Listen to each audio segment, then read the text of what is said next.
네, 같이 기도하시겠습니다. 자비하신 아버지 하나님, 감사를 드립니다. 오늘이라는 귀한 시간도 또 저희에게 허락해 주시고 주님의 은혜 가운데 생명과 호흡을 주장해 주셔서 살아갈 수 있도록 도와주신 감사드립니다. 무엇보다 우리 주 그리스도의 그 거룩하신 보혈의 사랑을 주님의 말씀으로 또 깨닫고 믿음으로 구원받을 수 있도록 도와주신 감사드립니다. 비록 우리가 어려운 때를 살아가고 있지만 영생의 소망을 가진 자로 더욱 주님을 기뻐하며 또 소망이 있는 자처럼 살아갈 수 있도록 더욱 저희를 주님의 말씀으로 격려하시고 위로하여 주시기를 간절히 기도드립니다. 또한 이 소망을 알지 못하는 자들에게 주님의 복음을 전하는 귀한 통로가 될 수 있도록 저희 모두를 각자를 더욱 축복하여 주시옵소서. 또 오늘 주님의 말씀을 듣고자 한 자리에 모였습니다. 각 사람의 상황을 아시는 주님께서 또 필요한 말씀과 합당한 은혜를 허락하여 주시옵소서. 온전히 시종을 주 성령님께만 부탁드리오며 우리 주 예수님의 이름으로 감사하며 기도드렸습니다. 아멘. 말씀 이사야 55장 1절로 9절입니다. 이사야 55장 1절로 9절 같이 찾으시겠습니다.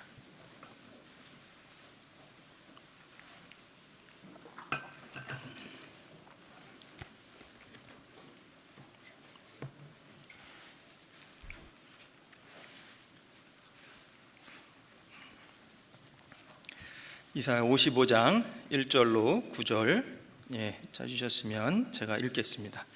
너희 목마른 자들아 물로 나오라. 돈 없는 자도 오라. 너희는 와서 사 먹되 돈 없이 값 없이 와서 포도주와 젖을 사라. 너희가 어찌하여 양식 아닌 것을 위하여 은을 달아주며 배부르기에 못할 것을 위하여 수고하느냐. 나를 청종하라. 그리하면 너희가 좋은 것을 먹을 것이요 너희 마음이 기름진 것으로 즐거움을 얻으리라. 너희는 귀를 기울이고 내게 나와 들으라. 그리하면 너희 영혼이 살리라. 내가 너희에게 영원한 언약을 세우리니 곧 다윗에게 허락한 확실한 은혜니라.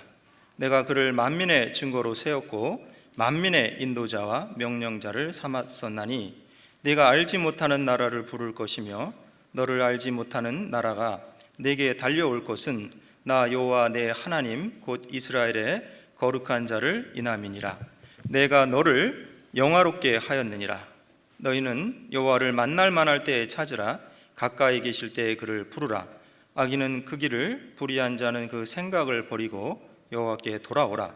그리하면 그가 긍휼히 여기시리라. 우리 하나님께로 나아오라. 그가 널리 용서하시리라. 8절 9절은 같이 읽겠습니다. 여호와의 말씀에 내 생각은 너희 생각과 다르며 내 길은 너희 길과 달라서 하늘이 땅보다 높음같이 내 길은 너희 길보다 높으며 내 생각은 너희 생각보다 높으니라. 안녕하세요. 네, 반갑습니다. 날이 많이 따뜻해졌지요. 겨울이 지나고 이제 봄이 왔습니다. 안 온 것 같으신 분이 있으신가 봅니다. 내가 안 왔다고 우긴다고 해서 봄이 안 오는 건 아닙니다. 자연의 섭리를 따라서 때가 되면 이제 봄이 오잖아요. 지금 현재 입춘, 우수, 경칩이 다 지났고요. 다음 주 수요일이면 이제 월요일이면 춘분입니다. 우리가 비록 코로나 어두운 시대를 살아가고 있지만 이 성도에게는 천성에서 주님과 함께 영원히 거할 그 영원한 봄을 기다리는 사람들입니다. 그래서 성도는 마음에 봄이 있는 사람들이라고 할 수 있습니다. 오늘 사실은 생각해 볼 주제는 이 생각과 길에 대해서 좀 생각해 보려고 합니다. 사람의 생각과 다른 하나님의 생각과 길에 대한 내용입니다. 방금 읽은 말씀 가운데 8절 9절에 여호와의 말씀에 내 생각은 너희 생각과 다르며 내 길은 너희 길과 달라서 하늘이 땅보다 높음같이 내 길은 너희 길보다 높으며 내 생각은 너희 생각보다 높으니라. 오늘 말씀의 제목은요, 내 생각은 너희 생각과 다르며 내 길은 너희 길과 달라서입니다. 우리가 대화를 할 때 상대방의 생각이 내 생각과 다른 것을 느끼면 좀 당황하게 될 때도 있죠. 하지만 이 성도가 인간의 생각과 다른 하나님의 생각을 이해한다면 우리는 감사할 수 있을 겁니다. 그리고 하나님과 동행하는데 신앙생활에도 큰 도움이 될 겁니다. 왜냐하면 하나님은 절대자시고 또 지혜가 무궁하신 분이시기 때문에 우리와 생각이 다르다는 것을 이해할 필요가 있습니다. 여러분, 하나님과 인간의 차이를 생각해 보십시오.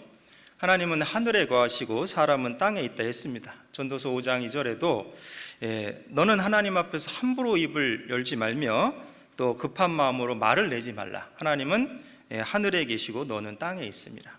분명한 차이가 있습니다.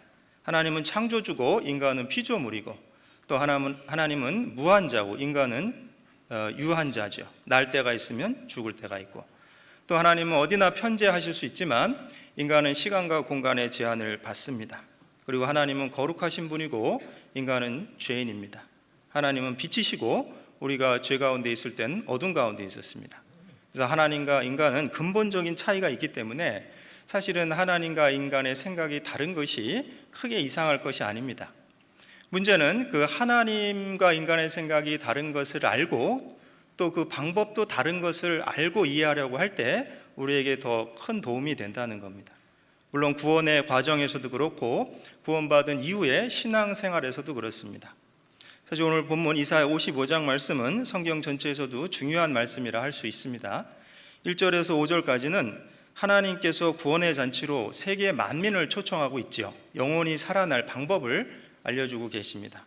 특별히 3절에 너희는 귀를 기울이고 내게 나와 들으라. 그리하면 너희 영혼이 살리라. 물론 이스라엘 민족에게만 초청하시는 것은 아닙니다. 모든 민족. 그래서 4절에 보면 내가 그를 만민의 증거로 세웠고 만민의 인도자와 명령자를 삼았다. 물론 그는 메시아, 주님이시죠. 그래서 예수 그리스도를 가리키는 말씀인데 예수님은 만민의 구세주입니다. 그래서 하나님은 모든 민족을 초청하고 계시는 거죠. 그리고 이제 6절에서 9절은 하나님께 돌아오는 자에게 주어지시는 하나님의 긍휼과 용서입니다. 그래서 7절에 보면 악인은 그 길을 불의한 자는 그 생각을 버리고 여호와께 돌아오라. 그리하면 그가 긍휼히 여기시리라. 우리 하나님께 나오라. 그가 널리 용서하시리라. 그렇게 말씀하고 계시는 거죠. 그리고 이제 10절에서 13절은 회개와 믿음을 가지고 온전히 돌아온 자에게 주어지는 축복에 대한 말씀입니다. 오늘 그 중에서 제가 선택한 본문은 6절에서 9절입니다. 그래서 문맥을 따라 생각해 보면 죄인을 돌아오라고 초청하신 이후에 그리고 그리하면 하나님이 긍휼히 여기시고 용서하신다고 말씀하시면서 내 생각은 너희 생각과 다르며 내 길은 너희 길과 다르다 말씀하십니다. 사실 문맥적으로 보면 그것은 죄인을 용서하시는 하나님의 생각과 하나님의 방법이 인간의 생각들과 다르다는 거예요. 그래서 오늘 첫 번째 생각해 볼 것은 죄인의 죄를 용서하시는 하나님의 생각과 방법은 어떻게 다른가? 사람과 어떻게 다른가? 그리고 두 번째는 성도의 삶을 인도하시는 하나님의 생각과 방법은 또 인간과 어떻게 다른가? 그리고 세 번째는 그리스도인의 생각과 길이 이방인들과 어떻게 달라야 하는가? 이방인은 구원받지 않은 사람들이죠. 그리고 네 번째는 나의 것과 다른 주님의 생각과 길 앞에 우리는 어떻게 반응을 해야 할 것인가? 성도가 어떻게 반응을 해야 할 것인가? 그 네 가지 큰 주제를 가지고 좀 생각해 보겠습니다. 우선 첫 번째, 구원의 길에 있어서 하나님 편에서 이 속죄에 대한 생각이 인간과 다르다는 것을 우리는 좀 생각해 봐야 됩니다.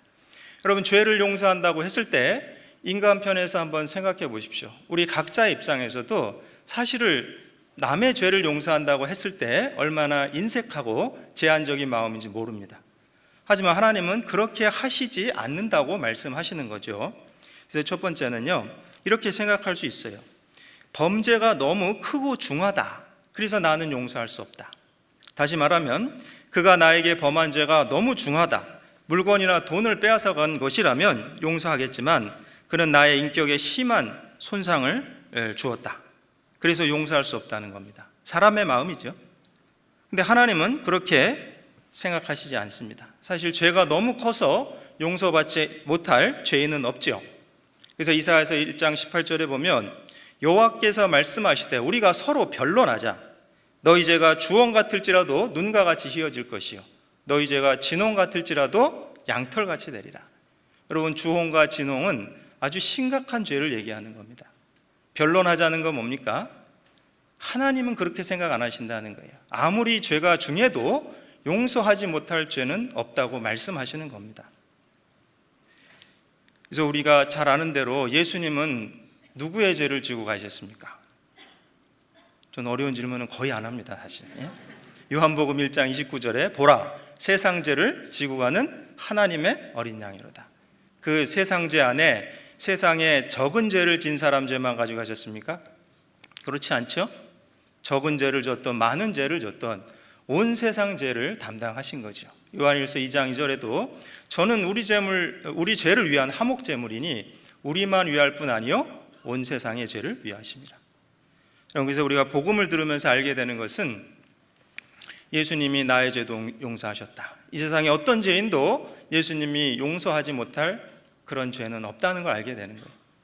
그 대표적인 사람이 누굽니까? 십자가의 한편 강도죠. 평생 죄만 짓다가 죽음을 목전에 앞두고 예수님이 하신 말씀과 그분의 행적을 생각해 봤습니다. 나는 내 죄 때문에 죽는데, 여기 십자가라고 하는 것은 아주 극악한 죄인이 달리는 형틀이잖아요. 그래서 그 옆에 있는 강도에게도 얘기했죠. 우리는 우리 죄 때문에 죽지 아니하냐. 그러나 저분은 의로운 분이다. 그래서 생각해 본 겁니다. 그러면서 주여 당신의 나라에 임하실 때 나를 기억하소서. 그때 예수님이 이 날강도 같은 놈아 이렇게 얘기하시지 않으셨죠? 평생 죄만 짓다가 죽을 때 가서 천국 가려고 그러냐? 그리 말씀 안 하셨습니다. 오늘 네가 나와 함께 낙원에 있으리라. 그 죄인도 구원받은 거지요. 그리고 우리가 잘 아는 찬송가 405장 나 같은 죄인 살리신 그 작시자가 존 뉴턴입니다. 영어로 Amazing Grace죠. 놀라운 은혜. 그 존 뉴턴은 여러분 아시는 대로 영국의 성공의 목사의 아들로 태어났습니다. 앵글리칸 처치라고 합니다. 그래서 어릴 때부터 교회를 다녔죠. 그러나 그가 참으로 구주 예수 그리스도의 사랑을 알지 못하고 거듭나지 못했기 때문에 굴곡진 인생을 살게 됩니다. 그리고 결국은 노예선의 선장까지 되죠. 그 노예선이라고 하는 것은 아프리카의 사람들을 노예로 잡아서 유럽이나 다른 나라에 이제 파는 겁니다. 하나님 앞에 볼 때 좋은 직업이라 할 수 없겠죠. 본인도 압니다. 내가 이런 삶을 살면 안 되는데. 그리고 실증이 났고 이제 그만뒀고 다시 영국으로 돌아옵니다. 한참 방황하고 있을 때 친구에 의해서 전도를 받죠. 그 친구는 압니다. 이 존 뉴턴이 기독교인이긴 하지만 거듭나지 않았다는 것을. 그래서 그에게 말씀을 들어볼 것을 간절히 부탁합니다. 여보기 친구, 당신이 왜 이런 삶을 살아가는 줄 아는가? 그것은 비록 자네가 목사의 아들로 태어났고 기독교인이지만 거듭나지 않았기 때문일세. 말씀을 듣고 예수 그리스도의 사랑을 온전히 깨닫고 거듭나길 바라네. 말씀을 들었습니다. 그러나 한 번 듣고 깨닫지 못했죠. 그 이유가 뭐냐? 이제 예수님이 하신 일은 알겠는데 자기 마음속에 그 생각이 있었던 거예요. 다른 사람 죄는 다 용서해도 내 죄는 용서하지 않으셨을 거다. 왜요? 나는 너무 큰 죄를 졌기 때문에. 친구가 포기하지 않습니다. 다른 건 다 포기할 수 있는 일이지만 이 일은 포기할 수 없는 일일세. 주님의 사랑을 깨닫고 반드시 거듭나야 하네. 그 말씀을 또 듣게 됐죠. 그리고 듣는 가운데 깨달았습니다. 그 십자가의 강도도 용서하셨다면 내 죄도 용서하셨을 거다. 그리고 예수님은 세상 모든 죄를 대신해서 십자가에 달리셨다는 것을 깨닫게 되죠. 그러고 지은 찬송가가 나 같은 죄인 살리신. 아시죠? 나 같은 죄인 살리신. 그 다음에 뭐죠? 한국말에도 잘 생각이 안 납니다. Amazing grace that he saved a wretch like me. wretch니까 뭐예요? 아주 비참한 죄인, 나 같은 비참한 죄인을 살리신 놀라운 은혜. I was blind but now I can see. 그러니까 내가 그전에는 장님이었다가 지금은 볼 수 있습니다. I was once lost but now I am found. 그전엔 내가 잃어졌지만 지금은 다시 되찾아졌습니다. 복음 안에서 주님의 자녀가 됐습니다. 그 이유는 어떤 큰 죄인도 주님이 용서 못할 죄인이 없다는 것을 깨달았기 때문이죠. 그래서 우리는 생각해야 됩니다. 먼저 이 속죄에 관해서 사람의 생각과 하나님의 생각이 어떻게 다른가? 하나님은 모든 죄인을, 아주 중한 죄를 진 죄인도 다 용서하셨다는 겁니다. 그리고 두 번째는 사람은 이렇게 생각할 수 있어요. 죄가 너무 많고 되풀이되고 있다. 나는 이 반복되는 죄는 용서할 수 없다. 한두 번 잘못한 것은 용서할 수 있지만 같은 잘못을 계속 반복하고 있지 않은가? 용서하기에는 내게 지은 죄가 너무 많지 않은가? 그렇게 생각할 수 있습니다. 여러분, 마태복음 18장에 예수님과 베드로와의 대화를 생각해 보십시오. 베드로가 물어보죠. 주여, 형제가 내게 범죄하면 몇 번이나 용서하여 주리까? 그랬더니 예수님께서 말씀하시길 7번뿐만 아니라 70번씩 7번이라도 할지어다. 여러분, 사실 그 70번씩 7번 용서하신 사랑은 주님이 우리를 사랑하신 사랑입니다. 여러분, 우리의 죄가 얼마나 많다는 것을 알고 계십니까? 시편 40편 12절에 보면요, 무수한 재앙이 나를 둘러싸고 나의 죄악이 내게 미침으로 내가 우러러 볼 수 없으며 죄가 나의 머리털보다 많다 그랬어요. 다윗이 고백이죠. 그럼 사실은 어떻게 보면 다윗이 물론 죄를 졌지만 그 회개하고 또 하나님 앞에 나름대로 의로운 삶을 살아가려고 노력한 사람입니다. 근데 그 다윗이 고백하기를 무수한 재앙이 나를 둘러쌌다. 이 재앙은 이제 영역분에 evils래 갖고 innumerable evils 이렇게 돼 있죠. 수도 셀 수 없는 악이다, 악. 사실은 그것은 죄가 초래한 악한 결과입니다. 다윗은 정직한 눈으로 자기 삶 속에서 자기의 죄가 초래한 그 결과들을 바라보고 있는 거죠. 무수한 재앙이라고 말했습니다. 그리고 나의 죄악이 나의 머리털보다 많다 그랬어요. 우리가 정말 주님 앞에 죄를 용서받을 때 얼마나 많은 죄를 용서받았는지를 생각해 보지 않는 경우가 있습니다. 그래서 오히려 다른 사람을 용서하는데 인색한 거죠. 아까 그 마태복음 18장에 계속되는 베드로와의 대화에서 주님 말씀하십니다. 예를 드시죠. 1만 달란트 빚진 자가 있는데 그를 용서해 줬더니 100데나리온 빚진 자를 그가 용서 안 해주더라. 1만 달란트는 1달란트가 6,000데나리온입니다. 다시 말하면 6천만 원 빚진 자를 용서해 줬더니 100원 빚진 자를 용서 안 해주는 거예요. 우리가 그 내용을 생각해 보면 저런 괘씸한 놈이 있나 이런 생각이 들겠죠. 다름 아닌 우리 자신입니다. 그래서 우리는 사실 하나님 앞에 많은 죄를 졌고 무수한 죄를 졌고 또 반복적인 죄를 졌습니다. 잠언 26장 11절에 보면 개가 그 토한 것을 먹는 것 같이 미련한 자는 그 미련한 것을 거듭 행하느니라. 그러나 주님의 속죄에 대한 생각은 그 무수한 죄를 진 죄인도 또 반복적인 죄를 진 죄인도 그 십자가에서 용서하시겠다는 계획이고 그리고 용서하신 겁니다. 그리고 또 세 번째는 인간의 관점에서 이렇게 생각해 볼 수 있을 겁니다. 내가 더 이상은 못 참는다. 참는데도 한계가 있지. 나를 계속 조롱하고 무시하고 있지 않은가. 나는 용서할 마음이 있었는데 이제는 더 이상 할 수 없다. 그렇게 생각할 수 있어요. 그럼 사실 이 조롱하고 무시하는 것이 견디기 쉬운 일은 아닙니다. 그렇죠? 다른 사람이 나를 조롱하고 무시한다면. 여러분, 십자가를 참으신 주님을 한번 생각해 보십시오.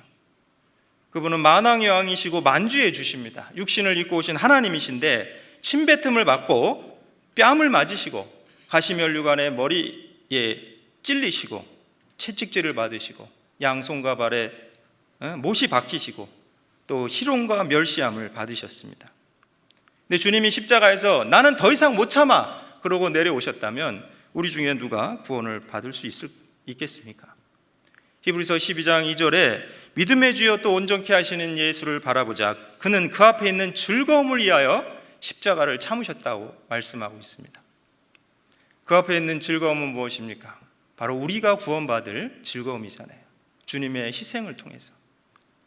주님은 그 조롱과 멸시, 수치, 고통을 다 참으신 겁니다. 머리에 가시면류관 어찌해 쓰셨는가. 채찍에 피 흘리심은 누구를 위함인가. 희롱과 멸시천대 어찌해 받았는가. 고난과 죽음의 길을 어찌해 가셨는가. 우리는 어쩌면 복음을 너무 쉽게 생각하는지 모릅니다. 주님이 내 죄를 용서하셨지.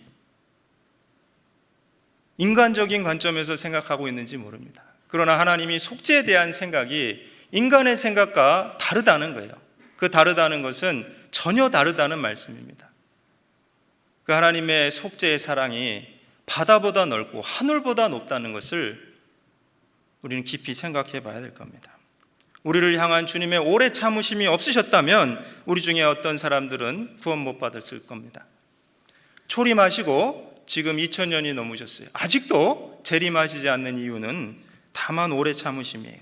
베드로후서 3장 9절에 오직 너희를 대하여 오래 참으사 아무도 멸망치 않고 다 회개하기에 이르기를 원하시느니라. 베드로후서 3장 15절에 또 우리 주의 오래 참으심이 구원이 될 줄로 여기라. 불과 30-40년 전에만 해도 주님이 다시 오셨다고 생각해 보십시오. 그럼 우리 중에 많은 사람들이 구원을 못 받았을 겁니다. 그렇죠? 지금도 주님은 오래 참고 계십니다.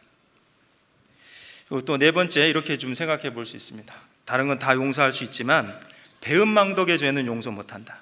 배은망덕이 뭐죠? 은혜를 원수로 갚는 거죠. 여러분, 이 세상에서도 우리나라에서도요, 존속 상해의 죄는 가중처벌이에요. 존속이 뭡니까? 자기 가족, 아버지, 어머니, 부모님들에게 죄를 진 것은 그 상해의 죄를 졌다든지 존속 살해는 말할 것도 없죠. 가중처벌입니다. 왜 그래요? 배은망덕한 거죠. 자기를 낳아주신 아버지와 어머니, 아무리 보잘것이 없어도 생명을 주신 생명의 은인인데 존속상해, 그건 배은망덕이죠. 근데 우리가 또 이렇게 생각해 볼 수가 있어요. 다른 사람의 죄는 다 용서해 줄 수 있지만 내가 은혜를 베풀었던 가까운 가족이나 가까운 친구들이 내게 지은 죄는 용서 못하겠다, 이렇게 생각할지도 몰라요. 내가 저에게 해준 게 얼만데 은혜를 원수로 갚다니. 여러분, 우리는 누구였습니까? 주님 앞에 원수였습니다. 로마서 5장 6절에 우리가 아직 연약할 때에 주님이 우리를 구원하셨죠. 로마서 5장 8절에 우리가 아직 죄인 되었을 때, 그리고 로마서 5장 10절에 곧 우리가 원수 되었을 때 그 아들의 죽으심으로 말미암아 하나님으로 더불어 우리는 화목되었다 말씀하십니다. 주님은 원수를 사랑하셨죠. 그리고 우리는 은혜를 입고 살았습니다. 그럼 일반 은혜라고 하지요. 마태복음 5장 45절에 보면 하나님이 그 해를 악인과 선인에게 비추게 하시며 비를 의로운 자와 불의한 자에게 내리신다. 그럼 공기도 햇볕도 비도 우리는 없이 살아갈 수 없습니다. 하나님을 알든지 모르든지 악인이든지 선인이든지 그 은혜를 베풀어 오셨어요. 그러나 사실 우리는 구원받기 전까지 그 하나님의 존재를 잘 모르고 살았던 사람도 많습니다. 은혜를 잊고 사는 거죠. 사도행전 17장 25절에도 만민에게 생명과 호흡과 만물을 친히 주시는 자라 했습니다. 그럼 지금도 우리가 호흡하고 살아가고 있는 것은 하나님 우리의 생명을 붙들고 계심이죠. 은혜를 받은 자인데 은혜를 잊고 사는 것, 그것이 바로 배은망덕한 자입니다. 우리가 구속함을 받은 것도 에베소 1장 7절에 그의 은혜의 풍성함을 따라 그의 피로 말미암아 구속 곧 죄사함을 받았다 말씀하십니다. 우리가 잘한 것이 있어서 우리를 구원해 주신 것이 아니고 다만 그 은혜의 풍성함입니다. 그러나 우리는 때로 그 은혜를 얼마나 잊고 살아가고 있습니까? 그 다섯 번째, 또 이렇게 생각해 볼 수도 있을 것 같습니다. 나는 용서할 마음이 있지만 적어도 자신이 나에게 어떤 상해와 해를 입혔는지 잘못을 깨닫고 용서를 구해와야 하지 않겠어? 이렇게 생각하는 거죠. 아니, 적어도 나한테 잘못해야 되는 거 아니야? 잘못했다고 말해야 하는 거 아니야? 이렇게 생각할 수 있다는 거죠. 그래서 용서를 간절히 구해온다면 용서해 주겠어, 이렇게 우리는 생각할지 모르겠어요. 사람의 생각이죠. 여러분, 사실은 어떤 의미에서 우리가 하나님 앞에 완전한 죄의식을 갖고 있다고 생각하기는 어렵습니다. 하나님이 인식하는 것만큼 그렇게 완벽하게 죄가 검다고 우리는 깨닫기 어렵습니다. 그러나 하나님은 어떤 조건을 달지 않고 죄인의 죄를 대속하셨습니다. 디모데전서 2장 6절에 모든 사람을 위하여 자기를 속전으로 내어주셨다 하셨어요. 사실은 우리를 위해서, 모든 사람을 위해서 대속하신 사실을 믿는 거죠, 우리는. 그렇죠? 그리고 그 사실을 앞에 무릎을 꿇게 되는 거죠. 근데 많은 사람들이 오해합니다.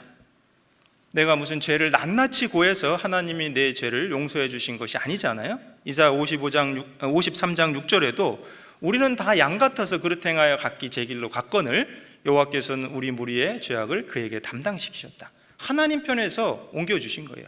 우리의 기도함 없이도 2700년 전 예언이고 옮기신 것은 2000년 전에 십자가에서. 그렇죠?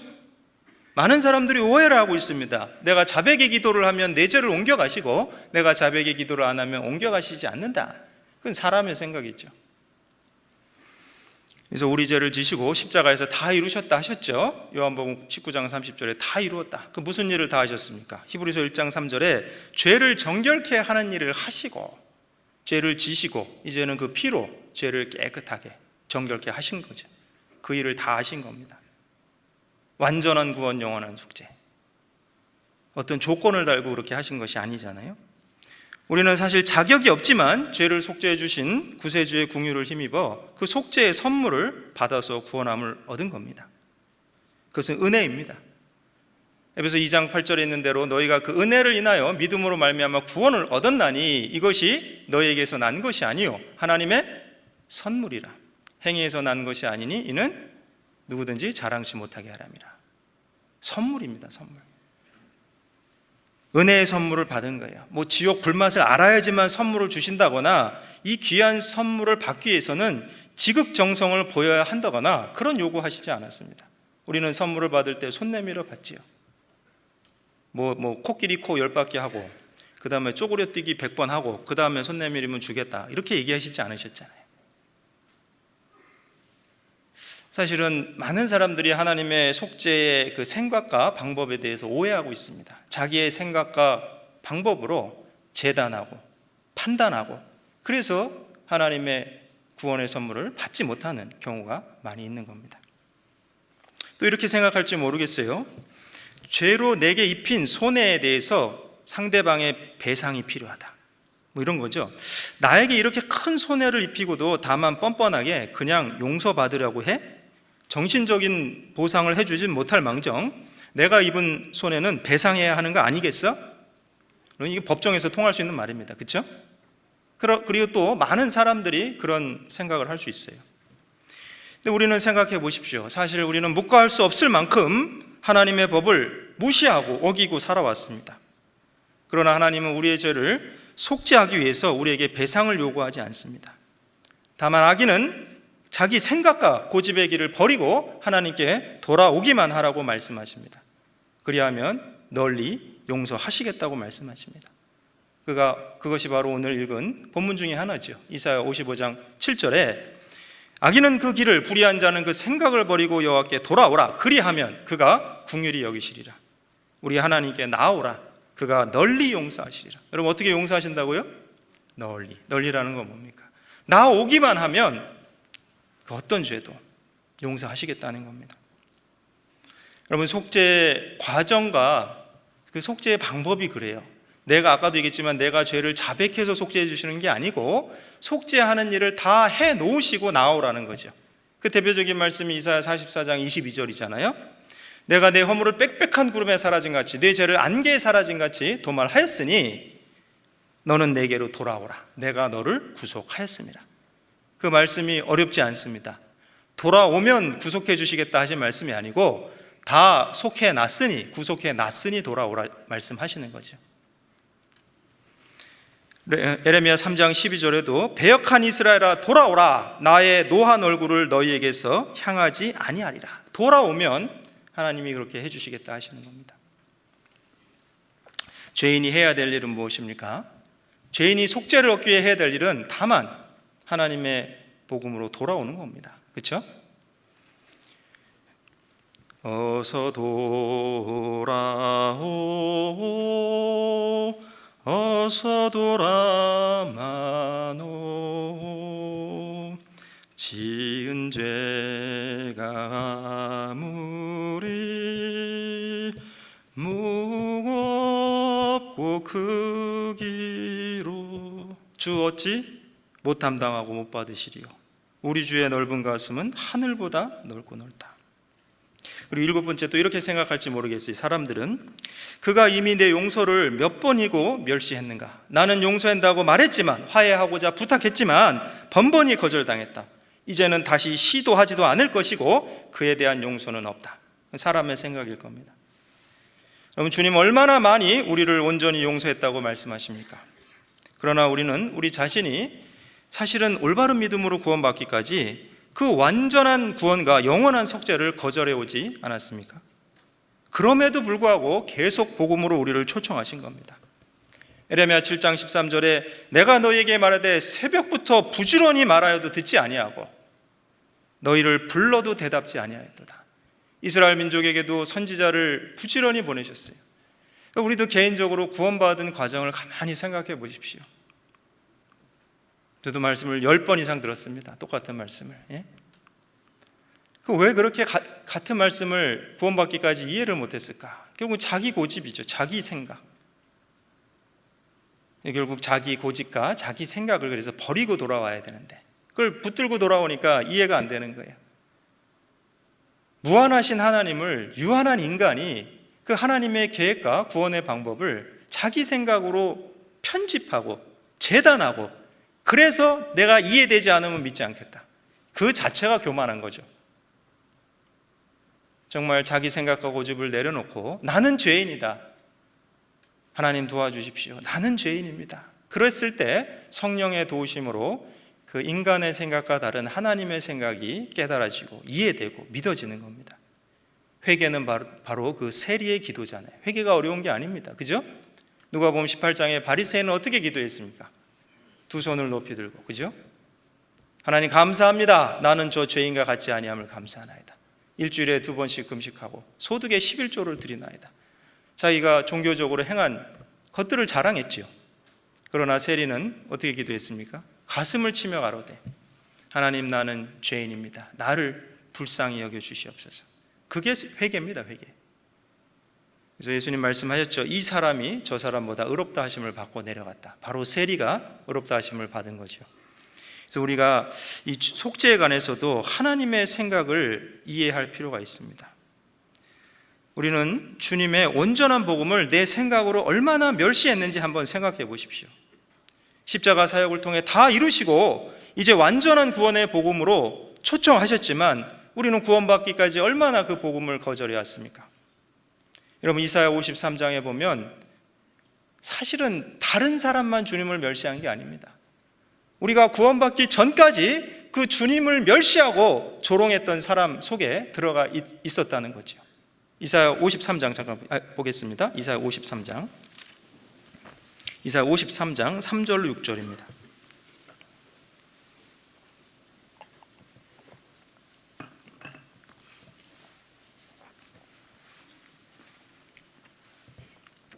이사야 53장 3절로 6절 제가 읽겠습니다. 그는 멸시를 받아서 사람에게 실어버린 바 되었으며 간고를 많이 겪었으며 질고를 아는 자라. 마치 사람들에게 얼굴을 가리우고 보지 않음을 받는 자 같아서 멸시를 당하였고 우리도 그를 귀히 여기지 아니하였도다.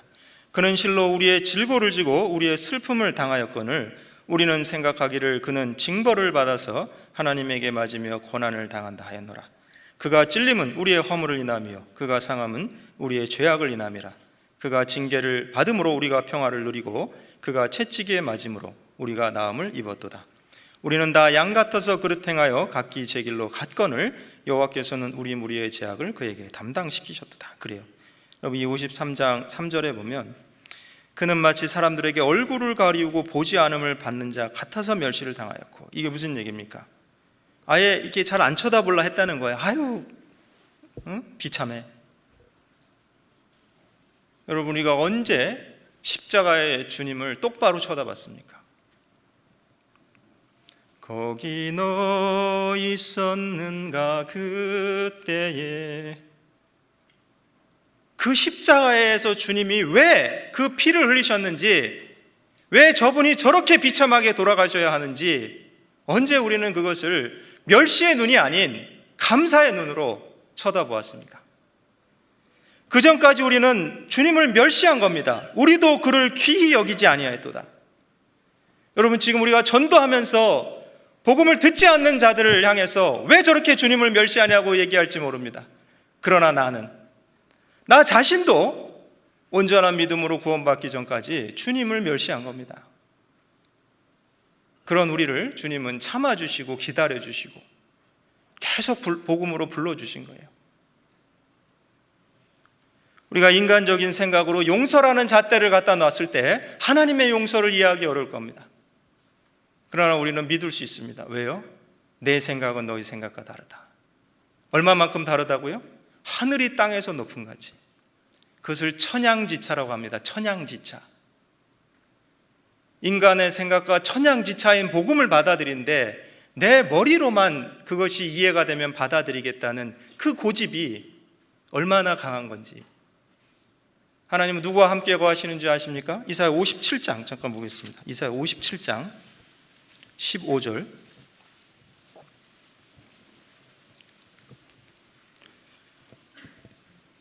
이사야 57장 15절 같이 읽겠습니다.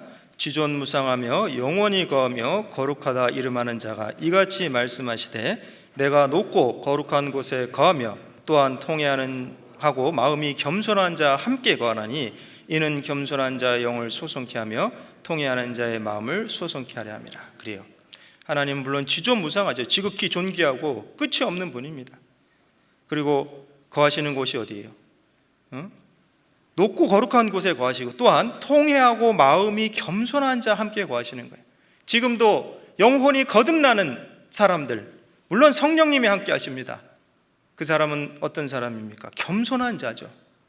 마음을 낮추고 하나님 나를 구원해 주세요. 제 부족한 지혜로 다 이해할 수 없지만 하나님의 복음을 깨닫도록 도와주세요. 하나님이 나를 어떻게 사랑하시고 어떻게 구원하셨는지 알고 믿을 수 있도록 도와주세요. 그런 자들에게 성령님이 함께 하셔서 깨닫도록 도와주시잖아요. 성령의 첫 번째 이름은 진리의 영입니다. 진리의 영. 성령이 하시는 첫 번째 사역이 우리로 진리를 깨닫도록 도와주시는 거죠.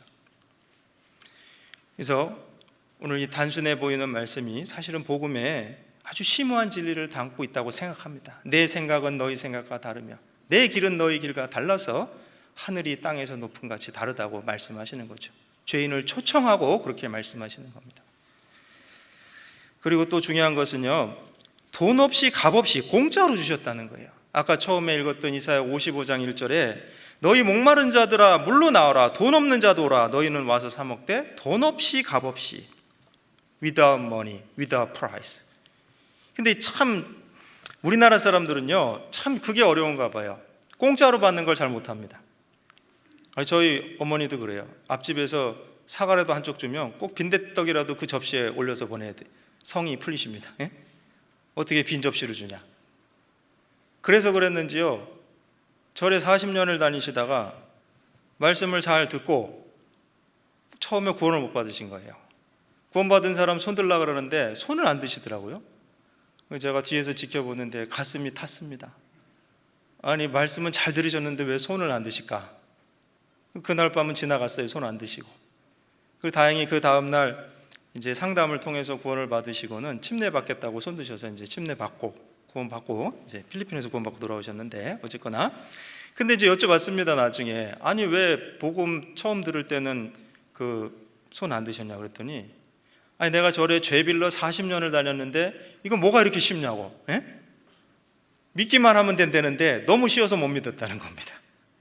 그러니까 공짜로 주는 구원이 너무 쉬워서 못 믿는 거죠.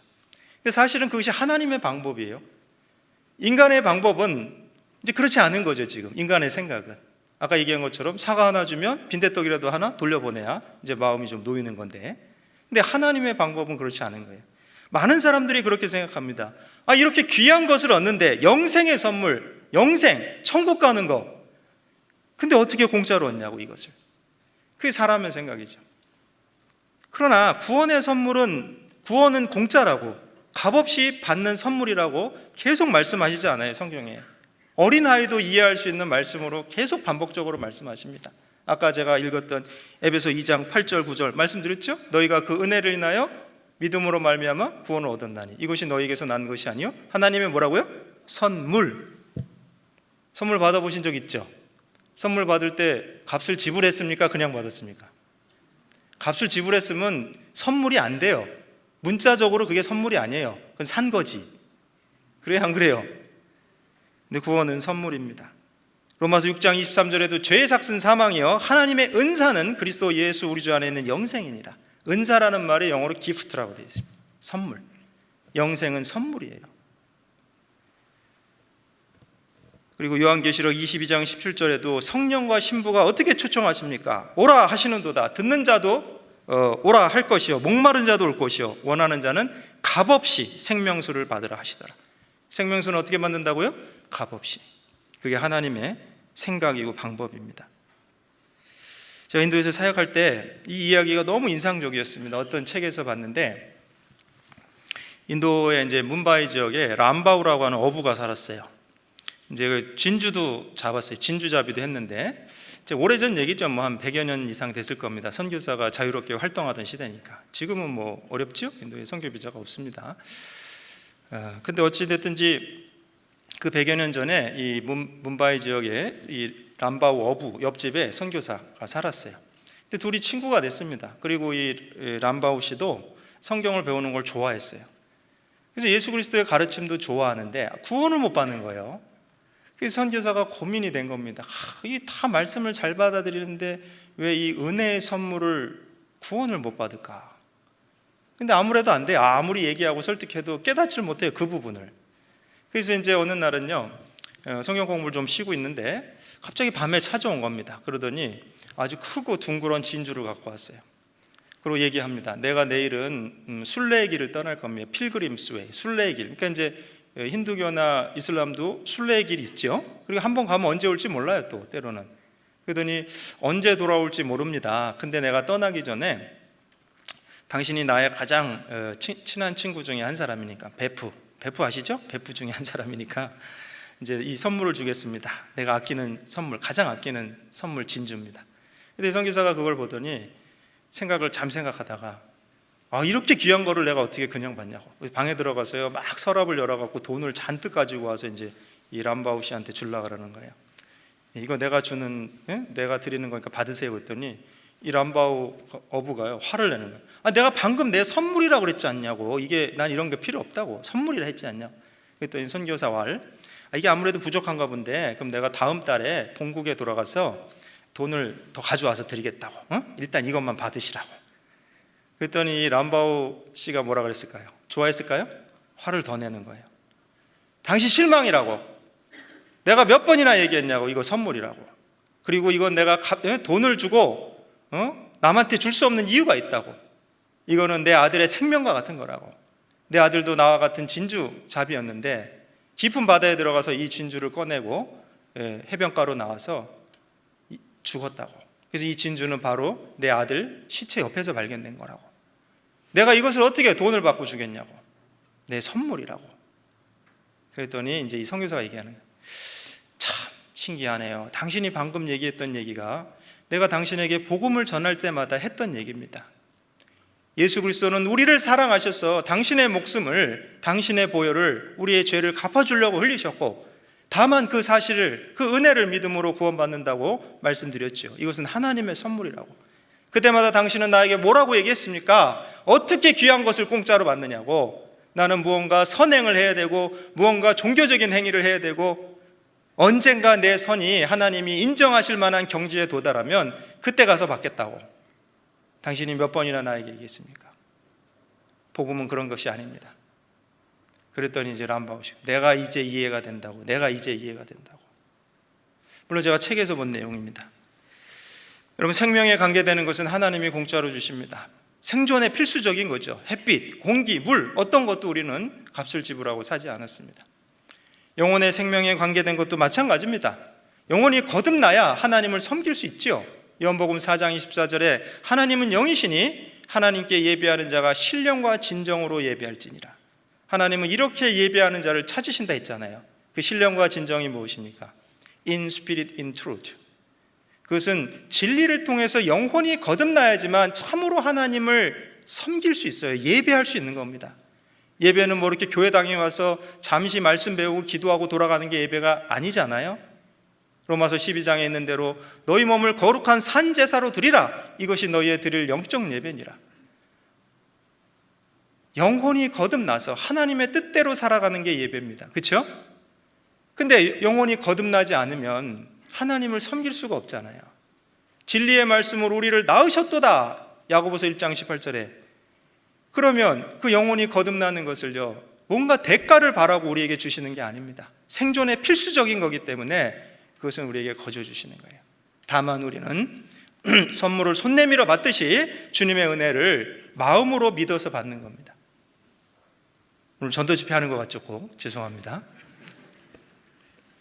내 생각은 너희 생각과 다르며 내 길은 너희 길과 다르다. 우선 이 속죄와 관련해서 하나님의 생각이 인간의 생각과 얼마나 다른지 우리는 이해해야 합니다.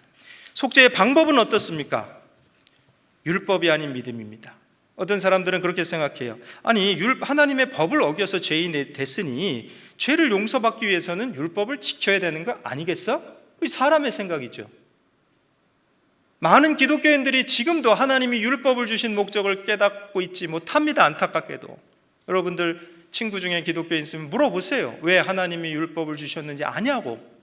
그럼 어떤 사람들은요, 그 율법 열심히 지켜서 천국 가라고 주신 거 아니겠어요? 이렇게 대답합니다. 물론 아니지요. 정답은 성경에서 찾아야겠죠? 우리가 잘 아는 말씀이지만 저 밑에 설명할 말이 있어서 좀 같이 보겠습니다. 로마서 3장 20절로 24절입니다.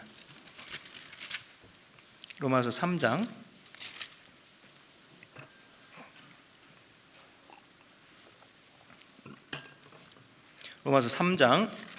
20절로 24절 제가 읽겠습니다. 그러므로 율법의 행위로 그의 앞에 의롭다 하심을 얻을 육체가 없나니 율법으로는 죄를 깨달음이니라. 이제는 율법에 하나님의 한 의가 나타났으니 율법과 선지자들에게 증거를 받은 것이라. 곧 예수 그리스도를 믿음으로 말미암아 모든 믿는 자에게 미치는 하나님의 은이 차별이 없느니라. 모든 사람이 죄를 범하였음에 하나님의 영광에 이르지 못하더니 24절 같이 읽겠습니다. 그리스도 예수 안에 있는 구속으로 말미암아 하나님의 은혜로 값없이 의롭다 하심을 얻은 자 되었느니라. 여러분 이게 참 중요한 말씀이에요. 19절 20절은 율법의 목적을 말씀하시죠. 하나님 앞에 율법의 행위로 의롭다 하심을 얻을 육체가 없다 그랬죠. 율법으로는 의로워질 수 있는 육체가 아무도 없다는 거예요. 그럼 율법을 왜 주셨느냐? 죄를 깨달으라고. 그러면 의로워질 수 있는 방법이 뭐냐? 21절에 나오잖아요. 이제는 율법 외에 하나님의 한 의가 나타났으니. 여러분 이 말씀 잘 보십시오. 하나님의 방법이 뭡니까? 율법으로 의로워지는 게 아니고 율법 외에 다른 방법으로 의로워지는 거예요. 그렇죠? 근데 그 내용이 구약시대부터 율법과 선지자들에게 증거를 받은 겁니다. 그것이 22절 곧 예수 그리스도를 믿음으로 말미암아 모든 믿는 자에게 미치는 하나님의 의. 그래서 어떻게 의롭다함을 얻게 해주셨어요? 율법입니까? 믿음입니까? 저는 어려운 질문 안 한다 했는데 오픈 테스트입니다. 성경 다 펴놓고 지금 답을 보실 수 있잖아요. 방금 읽었잖아요. 율법 외에 다른 방법, 그것은 믿음으로 얻는 의. 맞죠? 그럼 믿음의 내용이 뭐냐? 그게 23절 24절이에요. 모든 사람이 죄를 범하였음에 하나님의 영광에 이르지 못했다. 그것은 죄인은 누굽니까? 모든 사람이죠. 우리 각자를 포함해서. 결과가 뭡니까? 영광을 상실한 거예요. 하나님과 교제가 안 됩니다. 근데 24절 그리스도 예수 안에 있는 구속으로 말미암아 하나님의 은혜로 값없이 의롭다 하심을 얻은 자 되었느니라. 근데 이제는 어떻게 의롭다 하심을 얻게 됐어요? 예수님 안에 있는 은혜. 그게 무슨 은혜예요? 구속의 은혜. 구속의 은혜는 우리 죄를 예수님의 피로 다 처리하시고 갚으시고 우리를 사셨다. 그게 왜 은혜냐? 내가 한 건 아무것도 없다. 그럼 어떻게 의로워지느냐? 그 사실을 믿음으로. 그것이 이신칭의입니다. 그죠? 믿음으로써 의롭다 하심을 얻었다. 얻은 자 될까요? 되었느니라. 되었느니라. 믿는 순간. 그래서 하나님의 방법은 율법으로 구원을 얻는 것이 아니고 믿음으로. 아주 분명합니다. 성경을 자세히 보면 분명해요. 그래서 그 구체적인 예를 구약에서도 찾으신 것이 로마서 4장의 아브라함의 예와 다윗의 예를 로마서 4장에 지금 설명하고 있는 거죠. 그리고 또 두 번째로 속죄의 방법이 무엇이냐? 그것은 한 사람이 모든 사람을 대신한 거죠. 그럼 어떤 분이 이렇게 생각할 수 있어요. 아유, 하나님 나를 어떻게 아실까? 예수님이 나를 어떻게 아실까? 어떻게 아시겠냐? 하나님 모르는 사람이 없으니까 다 아시죠. 그죠? 하나님은 전지하시고 편재하시고 시간과 공간을 초월하시잖아요. 그렇죠? 그러면서 그럼 한 사람이 어떤 한 사람이어야 되느냐? 죄 없는 한 사람. 그래서 마치 구약시대에 흠없는 제물을 드린 것처럼 예수님은 죄 없는 분으로 오셨잖아요. 그래서 요한일서 3장 5절에 그가 우리 죄를 위하여 없이 하려고 나타내신 바 된 것을 너희가 안 하니 그에게는 죄가 없다. 그리고 그 대표성의 원리가 로마서 5장에 나오잖아요. 한 사람으로 말미암아 죄가 세상에 들어오고 또 죄로 말미암아 사망이 왔고, 그래서 모든 사람이 죄를 지었으므로 사망이 모든 사람에게 이르렀죠. 결국 아담 한 사람 때문에 사망의 결과가 모든 사람에게 이른 거예요. 그럼 어떻게 생명을 얻게 됐냐? 그 로마서 5장 19절에 한 사람의 순종치 아니함으로 많은 사람이 죄인 된 것 같이 한 사람의 순종하심으로 많은 사람이 의인이 되리라. 결국 이제 한 사람 때문에 죄인 됐으니까 우리도 억울하지 않게 하시려고 한 사람의 순종하심으로 우리로 의인이 될 방법을 만들어 주신 거죠. 그래서 예수님은 누구를 위해 죽으셨습니까? 누구를 위해 종을 울렸나만 생각하지 마시고 누구를 위해 죽으셨습니까? 고린도후서 5장 14절에 그리스도의 사랑이 우리를 강건하시는다. 한 사람이 모든 사람을 대신하여 죽었은즉 모든 사람이 죽은 것이라. 그래서 예수님 한 사람은요, 나를 위해서. 그걸 어떻게 알아요? 모든 사람을 위해서 죽으셨다 하셨으니까. 여러분 사람입니까 아닙니까? 대답 안 하셔도 사람인 줄 알아요. 저도. 예. 모든 사람을 위해서 죽으신 거죠. 제가 인도에 선교할 때 언어가 많죠. 막 2,000개 이상의 언어인데 부족 언어까지 하면 그래요. 그래서 집회하는 곳마다 언어가 다 달라요. 근데 제가 중요한 건 물어봅니다. 이게 정말 내용이 같은지. 그래서 이제 강대 말로는 미땡땡이 미가 오리고 땡땡이 사람이고, 바이떼 말로는 미쨍쨍, 미가 오리고 땡땡이 사람이고, 올맨이라는 뜻이에요. 아산 말로는 호꼴루 마누, 호꼴루가 오리고 마누가 사람이고, 영어로 올맨. 내용 다 똑같죠? 예, 쿠키 부족 말로는 미조 씨, 미조가 오리고 씨가 사람이고. 이제 저도 좀 짓궂죠. 일부러 다 물어봅니다. 왜? 확인하고 싶은 몇 가지 말씀이 있어요. 영원한 속죄 모든 사람. 내용이 똑같아요. 성경의 언어는 달라도 복음의 내용은 같습니다. 여러분, 우리가 한국말로 지금 말씀 듣고 구원받잖아요. 2000년 전에 유대인 사도들이 봤을 때는 놀랄 일입니다. 지금 그렇겠어요, 안 그렇겠어요? 근데 2000년 전에 이 그 신약 성경이 벌써 기록된 지 1900년 됐지 않습니까? 근데 이 내용이 같다니까요. 그래서 지금도 이 모든 인류를 하나님께서 동일한 복음으로 구원하시는 겁니다. 이 복음은 하나님의 능력, 모든 믿는 자들에게 구원을 주시는 하나님의 능력이라 했습니다. 그래서 우선 그 다음에 또 한 가지 생각해 볼 게, 어떻게 단번에 영원한 속죄가 되냐 이겁니다. 단번에 영원한 속죄. 사람들의 생각은 이렇죠. 아니 어떻게 미래 죄까지 용서가 돼? 아직 짓지 않은 죄까지. 저도 상담할 때 그런 얘기 많이 들어요. 그렇죠? 어떻게라는 건 뭐예요? 이해가 안 되는 거죠. How come? 어떻게? 그죠? 근데 그것은 자기 생각으로 재단하니까 이해가 안 되는 거예요. 하나님은 선언하셨잖아요. 히브리서 9장 12절에 염소와 송아지의 피로 아니하고 오직 자기 피로 영원한 속죄를 이루사 단번에 성소에 들어가셨다. 선언하셨죠. 근데 사람들의 생각은 뭡니까? 아니 어떻게 미래죄가 용서돼? 믿는 순간까지 죄는 용서되지만 그 이후에는 율법을 지키거나 선한 행위 혹은 자백, 거룩한 종교 생활을 통해서 구원을 유지해야 되는 거 아니야? 근데 그건 자기 생각이죠. 사람 생각이죠. 하나님은 이렇게 말씀하지 않습니다. 자, 너 이제 믿었지? 그러면 난 너의 과거를 용서한다. 이제는 그 전에 내 법이 상당히 가혹했지만 나는 좀 더 자비로운 규칙을 가지고 이제 널 테스트할 거야. 너는 예배당에 열심히 참석하고 기도하고 경건하게 살아라. 그러면 내가 너를 구원할 거야. 이렇게 말씀하십니까? 정말 성경을 모르는 사람들이 자기 논리로 복음을 재단하고 있어요. 그거는 믿음이 아닙니다. 불신이에요, 불신. 그럼 믿음이 무엇입니까? 믿음은 하나님이 말씀해 주신 대로 믿는 거예요. 그렇죠? 신앙이라는 믿을 신자가 사람인 변의 말씀 원자잖아요. 사람이 하나님의 말씀을 믿는 겁니다. 그럼 세상 사람들도 참된 기독교는 계시 종교지 수행 종교다 아니다 이렇게 얘기해요. 수행 종교라는 건 뭡니까? 뭘 해갖고 어떤 경지에 이르는 거, 뭐 불교라든지 다른 종교들, 그렇죠? 근데 계시 종교라는 건 뭡니까? 말씀으로 하나님께서 알려주신 것을 가지고 우리는 그것을 알고 믿고 따르는 겁니다. 그렇죠? 근데 그것이 맞죠? 왜요? 사람은 유한하고 하나님은 무한해요. 영원하셔요. 유한한 인생이 영원하신 하나님을 우리가 어떻게 제대로 알겠어요? 하나님이 자신을 말씀으로 나타내 주신 것만큼밖에 모르는 거예요. 그래서 복음도 말씀으로 나타내 주셨고 내 생각이 너희 생각과 다르며 내 길이 너희 길과 다르다고 하셨을 때 우선 복음에 대한 생각과 복음에 대한 길이 사람과 너무 다르다는 걸 아셔야 됩니다. 그럼 다르다고 해서 못 믿을 거냐? 그렇지 않죠. 우리는 믿어야 합니다. 왜요? 지혜가 무궁하신 하나님의 말씀이시기 때문에. 믿음은 말씀을 믿는 겁니다. 그렇죠? 그래서 우선은 우리는 이제 이 부분에 대해서 좀 생각해 봤고요. 그 다음에 이제 조금 더 생각해 볼 게 있어요. 좀 믿음의 길에 대해서 좀 생각해 봐야 됩니다. 인간의 생각과 다른 하나님께서 생각하시는 성도의 그 삶의 길, 믿음의 길을 좀 생각해 보려고 합니다.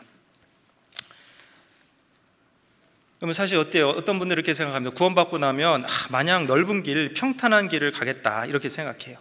근데 실제로는 어떻습니까? 좁은 문을 통과했는데 좁은 길이 기다리고 있어요. 그렇죠? 그래서 마태복음 7장 13절 이하에도 좁은 문으로 들어가라. 멸망으로 인도하는 문은 크고 그 길이 넓어 찾는 이가 많고 생명으로 인도하는 문은 좁고 길이 협착하여 찾는 이가 적다 말씀하셨어요. 근데 잘 보세요. 이제 좁은 문이 구원의 문입니다. 구원의 문을 통과해서 그 다음에 길이 어때요? 협착해요. 영어로 difficult way. 어려운 길이에요. 그럼 좀 우리 생각과 다르죠. 어쨌거나 지금 신앙의 코스가 이렇게 돼 있어요. 또 광야의 길도 통과합니다. 신명기 8장 2절 이하에 보면 내 하나님 여호와께서 이 40년 동안에 너로 광야의 길을 걷게 하신 것을 생각해라. 그 이유가 뭡니까? 내 마음이 어떠한지, 그 명령을 지키는지 아니 지키는지, 그리고 사람이 떡으로만 살 것이 아니요 하나님의 입에서 나오는 말씀으로, 모든 말씀으로 사는 줄 알미라. 그것은 말씀에 순종하는 삶, 또 연단받는 그 과정이 필요해요. 여러분 생각해 보십시오. 가나안 정복 전쟁을 하기 위해서는 오합지졸의 군인을 데리고 할 수 없습니다. 철병거를 갖고 있는 잘 훈련된 그 이방 민족과 싸우기 위해서 잘 훈련되어야겠죠. 광야의 길이 필요했던 겁니다. 하지만 그곳에서도 하나님의 인도와 보호하심이 있었죠. 그래서 이 40년 동안 내 의복이 해지 않았고 그 발도 부르지 아니하였다고 말씀하십니다. 광야는 비록 거친 땅이지만 하나님의 임재와 인도와 보호하심을 경험하는 곳입니다. 그리고 또 골짜기와 협곡을 지나가게 됩니다. 사망의 골짜기, 아골 골짜기는 괴로움의 골짜기죠. 또 눈물 골짜기, 때로는 물과 불을 통행하게 하시고, 그 이유는 무엇입니까? 연단하시는 거예요. 마치 은과 금을 재련하듯이. 그래서 시편 66편 12절에 보면 우리가 불과 물을 통행하였더니 주께서 우리를 끌어내사 풍부한 곳에 들이셨나이다. 여러분 처음부터 풍부한 곳에 들이지 않아요. 평탄한 곳에 들이지 않습니다. 그리고 전쟁에 승리하는 그리스도의 군사로서 연단받기를 원하시는 거죠. 왜? 승리를 경험하기를 원하십니까? 그러면 훈련받아야 됩니다. 기초군사훈련을 잘 받아야 됩니다. 우리 형제님들 군대 가시면. 그래야 고생하지 않아요. 그렇죠? 그래서 아무튼 신앙의 길에 그런 부분이 있습니다. 또 은혜의 길은 점점 빛나는 길이에요. 성화는 점진적 성화입니다. 잠언 4장 18절에 의인의 길은 돋는 햇볕 같아서 점점 빛나서 원만한 광명에 이르거니와. 그게 의인의 길입니다. 어떤 사람들이 이렇게 생각해 볼지 모릅니다. 야, 한 번에 탁 성스러운 경지에 도달하면 얼마나 좋겠냐. 그건 자기 생각이죠. 근데 하나님이 허락하신 의인의 길은 그렇지 않습니다. 또 중요한 게 뭐냐면 믿음의 길이라는 거예요. 믿음의 길. 이 부분이 사실 오늘 제가 드리고 싶은 핵심적인 얘기인데 조금 생각해 봐야겠어요. 우리가 신앙생활하면서 때로는 우리 소견으로 이해가 안 되는 일들이 있을 겁니다. 그러면서 마음속에 왜 이런 질문이 올라와요. 그리고 또 가야 할 길이 잘 안 보여요. 어디로 가야 하는 건가. 이때 필요한 게 믿음이죠. 그럼 의인은 무엇으로 삽니까? 로마서 1장 17절에 복음에는 하나님의 의가 나타나서 믿음으로 믿음에 이르게 하거니와 오직 의인은 믿음으로 말미암아 살리라. 구원받는 것도 믿음이지만 신앙생활하는 것도 믿음입니다. 믿음은 의뢰하는 거예요. 지식, 동의, 신뢰. 진정한 믿음은 알고 인정하고 끝나는 것이 아니고 의지하는 겁니다. 트러스트.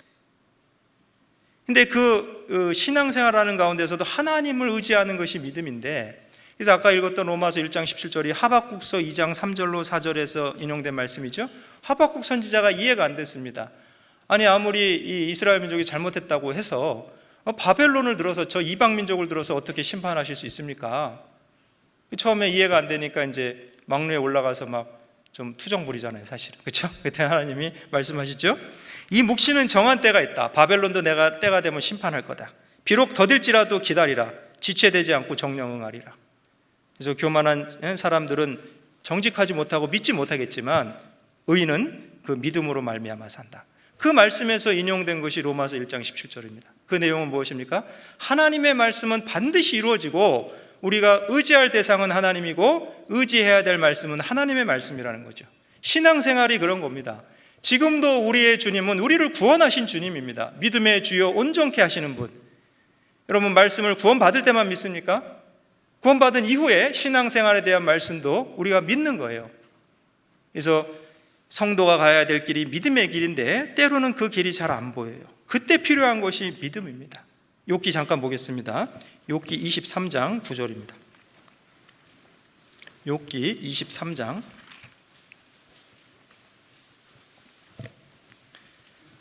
9절 10절.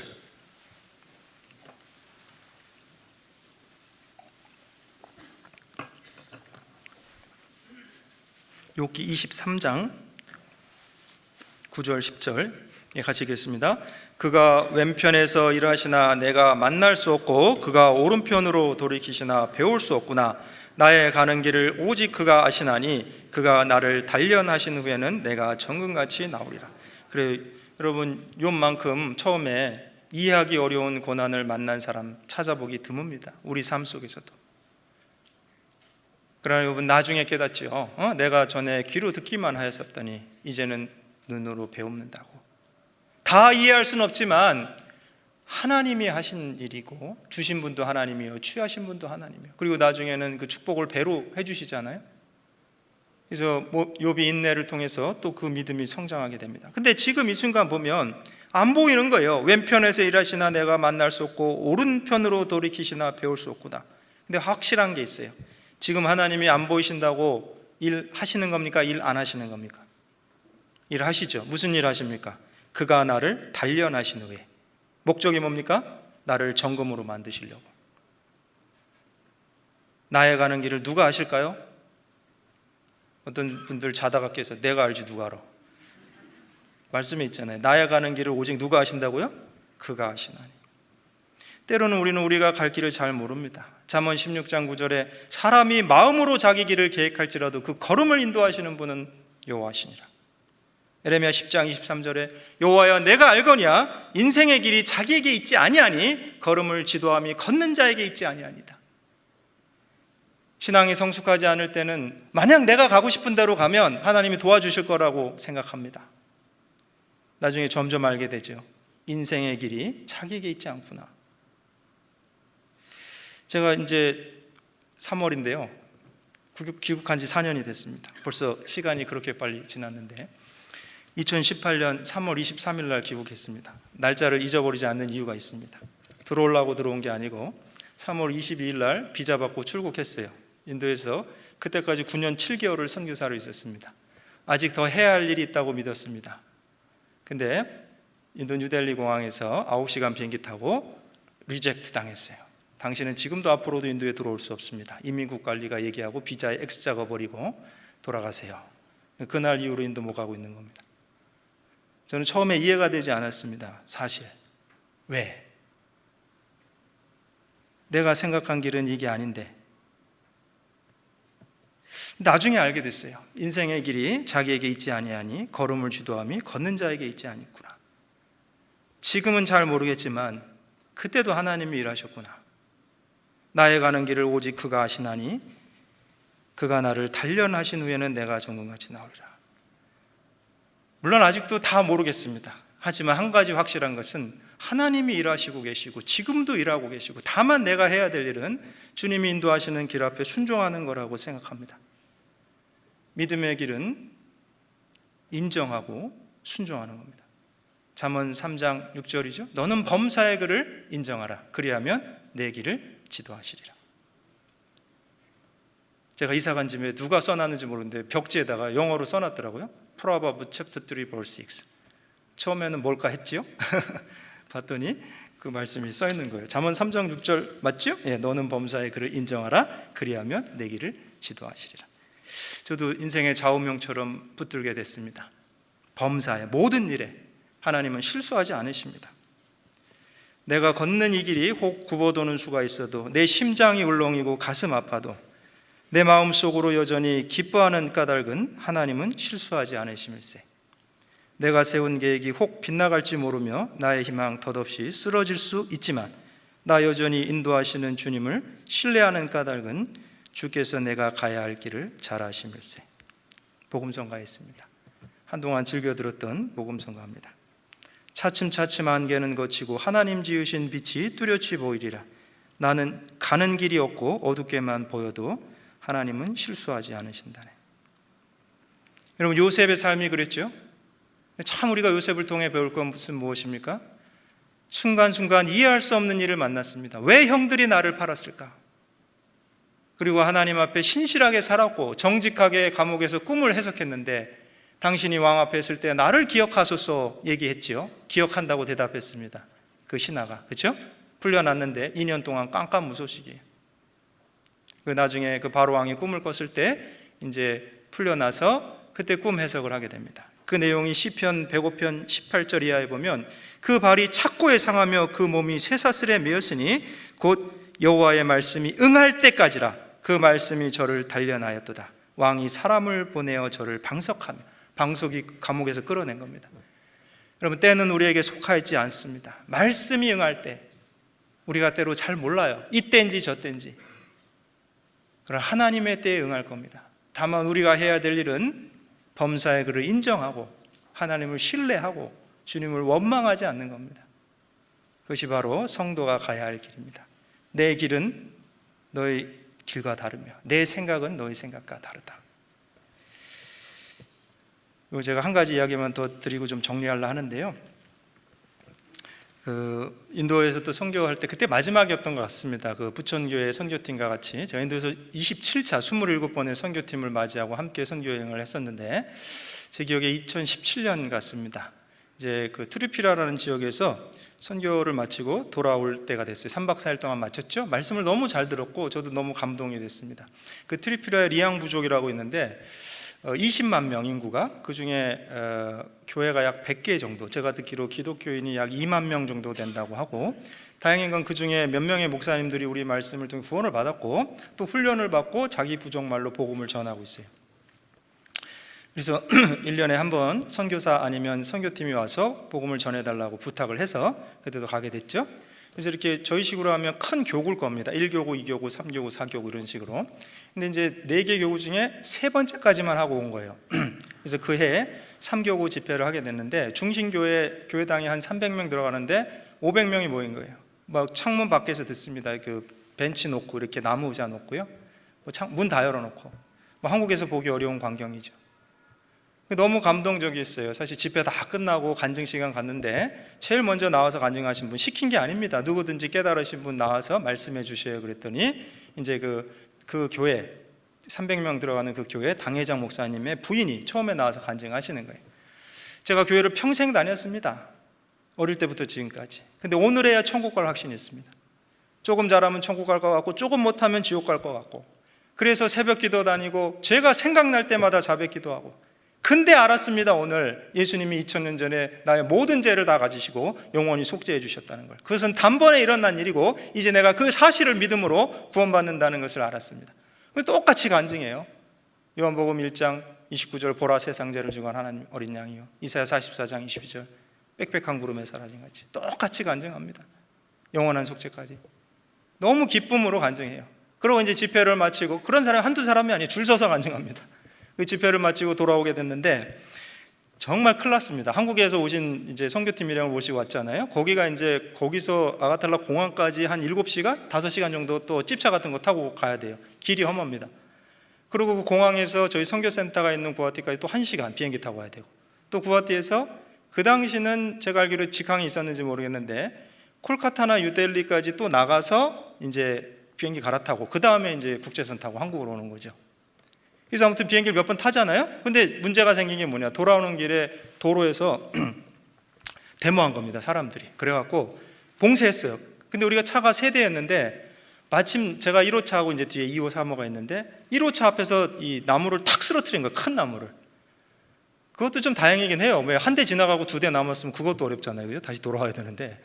근데 어찌됐든지 3대가 우리 차부터 딱 막힌 겁니다. 뒤에 오는 차들 다 막혔죠. 안 보내준다는 거예요. 그래서 데모한 이유는 2년 동안 여기 수도관 놔달라고 했는데 안 놔줬다는 거예요. 그래서 그러면 시청 앞에 가서 데모하지 왜 여기서 데모하냐고 그러니까 시청 앞에 가서 데모해도 소용없대요. 그래서 이제 이런 방법이라도 써야 된다는 겁니다. 그래서 제가 아무래도 안 되겠어 갖고는요, 이제 내려갖고는 여권 보여주면서 우리 외국 사람이다. 이분들 안 돌아가면 이거 외교적인 문제가 되니까 빨리 우리만이라도 보내달라고. 그랬더니 데모한 지도자가 더 신났어요. 왜 신났냐면 잘 됐다는 거예요. 이거 뭐 잘 됐다고 이거 시장이나 도지사는 우리 얘기를 기존에도 안 듣는데 이제 수상 나오면 되겠다고 그러면서 잘 됐다는 거 우리를 볼모로 잡으려는 겁니다 지금. 그래서 더 큰일 났어요. 그래서 그러지 말라고 그랬는데 다행인 거는 그 데모한 사람들이 기독교인입니다. 그리고 저희 일행 중에 그 현지 목사님이 있는데 가만히 살펴보니까 자기가 아는 사람들이야. 그래갖고 내리셔갖고는요 잘 얘기를 한 거예요. 이분들 우리 교회 와서 집회해주고 가는데 이분들 보내줘야 된다. 그랬더니 이 데모하신 분들이 우리 보내주려고 하는데 이 나무를 열고 보내려면 어떻게 됩니까? 뒤에 차가 다 나가니까 안 되잖아요. 그래서 우리를 옆길로 뺐어요. 오토바이 한 대가 오더니 이 새길로 따라오라는 겁니다. 이제 저희 차 3대가 새길로 따라갔는데 그래서 이제 거기를 이제 새길을 통해서 큰 도로로 다시 나오면 뒤에서 이제 나무를 막아놨잖아요. 그렇죠? 그러면 텅텅 비어 있고 오히려 길이 안 막혀서 좋잖아요. 그죠? 그래서 속으로 잘 됐다. 오히려 빨리 갈 수 있겠다 이 생각이 들었거든요. 그래서 이제 따라갔는데 문제가 생겼어요. 새길을 거의 다 나올 무렵에 이제 앞에 차가 진흙에 박힌 겁니다. 그 길목에. 그래갖고는 그 현지인이 저희 오토바이 타고 안냈던 분이 저한테 와서 얘기하는 거예요. 이거 당신이 판단해야 되는 거예요. 이거 지금 차가 박혔는데 당신들 차가 옆으로 갈 거냐 말 거냐는 거예요. 왜냐하면 그 옆이 낭떠러집니다. 그래갖고 그런데 저한테뿐만 아니고 같이 오셨던 집사님 이제 팀장님이죠. 그래서 이제 그분한테 상의를 했어요. 저희가 같이. 근데 이거 거기 있을 수는 없잖아요. 가긴 가야 되잖아요. 그래갖고 이제 잘 보니까 갈 수도 있을 것 같아요. 그래갖고 가겠습니다 해서 갔는데 결국은 잘 빠져나왔어요. 그리고 3대가 다 나오니까 아니나 다를까 위에 내려오는 차가 없고 더 빨리 공항에 간 거죠. 그래서 무사히 다 귀국을 했는데 근데 이제 공항에 앉아서 한숨을 돌리고 보니까 집사님이 그걸 물어보는 거예요. 아니요 목사님, 인도는 차가 반대로 다니지 않아요? 맞죠? 우리나라는 오른쪽이죠. 우리나라 맞죠? 차가 오른쪽으로 다니죠? 네. 근데 거기는 이제 왼쪽으로 다니거든요. 근데 그 박힌 차가 역주행을 한 거예요. 우리가 가야 될 길에 박힌 거예요. 왜 그런가 봤더니 이제 그쪽이 산 쪽이니까 자기들은 이제 낭떠러지 쪽보다는 조금 더 안전하게 온다고 우리가 가야 될 길 쪽으로 오다가 거기 이제 진흙인 이제 웅덩이가 있는 걸 못 보고 탁 박힌 겁니다. 만약에 그 차가 안 박혔으면 어떻게 되겠어요? 우리가 박혀야 되는 건데. 그래갖고 그 생각을 하니까요 소름이 쫙 돋더라고요. 그래서 내 길은 너희 길과 다르며 내 생각은 너희 생각과 다르다. 말씀이 딱 생각이 나더라고요. 이게 참 하나님 도와주셨고 이제 곤란을 당하지 않도록 도와주셨고. 그래서 어찌 됐든지 또 많은 이야기들이 있습니다. 제가 오늘 그 얘기 다 하면은 이제 원성을 사겠죠. 일찍 못 끝내니까. 그래서 정말 많은 이야기들이 있고 정말 하나님께서 도와주셨구나. 때로는 곤란처럼 보이는 일도 하나님께서 도와주셨고 결국은 지나고 보니까 하나님의 선한 계획이 있었구나 하는 것을 알게 됩니다. 그래서 지금 인도 교회도 제가 나올 때 15개 교회 정도 됐는데 지금 29개 교회고 전도인도 약 10여 명 정도 있다가 지금 뭐 20여 명이 넘고 같이 교회를 인도하시는 형제님들이, 그래서 오히려 선교사들이 없지만 더 현지화가 빨리 되고 있다는 생각이 듭니다. 그래서 그것이 또한 하나님의 계획이 아닐까 이런 생각도 들어요. 그리고 코로나가 또 저희 나오고 1년 뒤에 터졌는데 그 생각도 하면 참 아찔합니다. 의료 시스템이 한국처럼 좋진 않은데 어찌 될 뻔했을까 이런 생각도 좀 들긴 해요. 어쨌거나 지금은 제가 이렇게 편안하게 얘기할 수 있는 것은 이 말씀이 믿어져서 그래요. 내 길은 너희 길과 다르며 내 생각은 너희 생각보다 다르다. 그래서 오늘 아무튼 말씀을 통해서요, 이 복음에 나타난 하나님의 길과 생각, 또 우리 삶 속에서 하나님이 인도하시는 그 길과 생각에 대해서 좀 생각해 봤습니다. 결론을 지으면요, 신앙생활은 경외와 신뢰 그리고 순종입니다. 그것이 복받는 길이죠. 그래서 시편 146편 5절에도 야곱의 하나님으로 자기 도움을 삼으며 여호와 자기 하나님으로 그 소망을 두는 자가 복이 있다. 방백들을 의지하는 게 아니죠. 의지할 사람이 누굽니까? 그것은 이 세상 권력자가 아니고 바로 하나님을 의지하고 도움을 삼는 겁니다. 그리고 시편 128편 1절 2절에 보면 여호와를 경외하며 그 도에 행하는 자가 복이 있다. 결국은 어떤 사람이 복이 있습니까? 예수 따라가며 복음 순종하면 우리 행할 길을 인도하시는 거죠. 주를 의지하고 순종하는 자, 그 사람이 복이 있는 겁니다. Trust and obey. 그게 이제 순종하고 의지한다는 뜻이죠. 그래서 우리 찬송가 377장에 있잖아요. 예수 따라가며 복음 순종하면 우리 행할 길 환하겠네. 주를 의지하며 순종하는 자를 주가 늘 함께 하시리라. 우리 형제자매님들 모두 주님을 의지하고 또 의뢰하고 순종해서 복받는 형제자매님들 되시길 바라겠습니다. 같이 기도하시겠습니다. 아버지 하나님 감사드립니다. 저희를 주님께서 그 놀라운 계획과 방법으로 구원해 주시고 또 지금까지 주님의 몸된 교회 가운데 거하게 하시며 또 때마다 시마다 필요한 은혜와 말씀을 허락해 주신 감사드립니다. 또 비록 어려운 때를 살아가고 있고 때로 우리가 이해하기 어려운 고난을 만나지만 더욱 주님을 신뢰하고 의지하고 순종하는 삶으로 살아갈 수 있도록 도와주시옵소서. 무엇보다 저희를 통해서 또 다른 많은 이뤄진 영혼들에게 복음이 증거될 수 있도록 도와주시옵소서. 다가오는 중집회 가운데도 함께해 주셔서 더 많은 영혼들이 구원받을 수 있도록 인도해 주시옵소서. 마치고 돌아가는 발걸음도 지켜주시기를 간절히 바라오며 우리 주 예수님의 이름으로 감사하며 기도드렸습니다. 아멘. 찬송가 300